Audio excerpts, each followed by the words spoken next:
Assalamualaikum warahmatullahi wabarakatuh. Kembali lagi bersama saya Yogi Rizky Effendi, mahasiswa Fakultas Ekonomi dan Bisnis Universitas Tanjung Pura.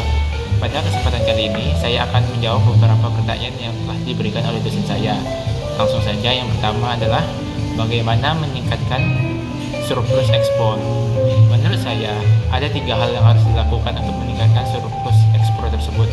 Yang pertama adalah tentang kebijakan harga. Ekspor dijual pada tingkat harga yang terbaik, ialah harga yang menghasilkan pendapatan dan kekayaan paling banyak. Ketika negara mempunyai monopoli atau mendekati monopoli terhadap dunia perdagangan, maka barang-barang ekspornya harus dijual dengan harga yang tinggi. Namun di saat persaingan luar negeri sangat besar, maka harga barang ekspor harus ditekan agar bisa bertahan di tengah persaingan tersebut. Kedua adalah kualitas barang. Kualitas barang yang lebih baik akan membuat permintaan ekspor lebih tinggi bagi negara. Pemerintah untuk membentuk Dewan Perdagangan dan membuat peraturan-peraturan yang akan mengatur para pengusaha pabrik agar dapat memproduksi barang dengan kualitas yang tinggi. Dan ketiga adalah kebijakan pajak nasional. Namun menjelaskan bagaimana kebijakan pajak nasional bisa membantu menghasilkan surplus dalam perdagangan, yaitu biaya ekspor harus lebih kecil daripada biaya impor. Hal ini akan dimaksudkan dalam biaya perjualan ke luar negeri.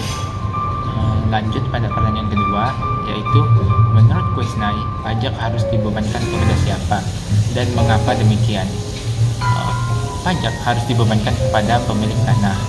Karena kalau pajak dibebankan kepada sektor pertanian atau manufaktur, hal itu akan membahayakan perekonomian.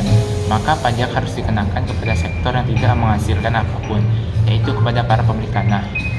Pajak pada pemilik tanah tidak akan mengurangi input yang tersedia dalam manufaktur ataupun pertanian, sehingga tidak menyebabkan ekonomi mengalami penurunan. Lanjut pada pertanyaan ketiga adalah coba jelaskan pembagian masyarakat perekonomian menurut Kuisnai dalam tabel ekonominya. Dalam tabel tersebut, tampak Kuisnai membagi masyarakat perekonomian menjadi 3 kelas, yaitu yang pertama adalah productive class, kedua sterile class, dan ketiga ialah profiteering class.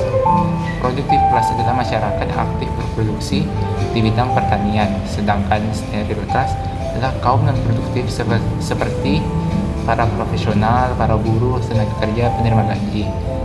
Sedangkan proprietary class ialah meliputi tuan tanah.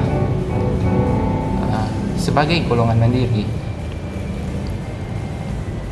produktif, properti, dan steril, khususnya saudagar atau yang biasa disebut dengan sebagai golongan mandiri, memiliki peran aktif dalam perekonomian karena memiliki dan menguasai modal. Sedangkan steril class disebut sebagai golongan pasif karena untuk menafkahi hidupnya tergantung sekali kepada golongan-golongan lainnya. Ketiga, yaitu kaum saudagar di bidang niaga, industri, atau steril karena dianggap menghasilkan surplus kelebihan bersih di atas bahan dan peralatan yang digunakan dalam proses produksi.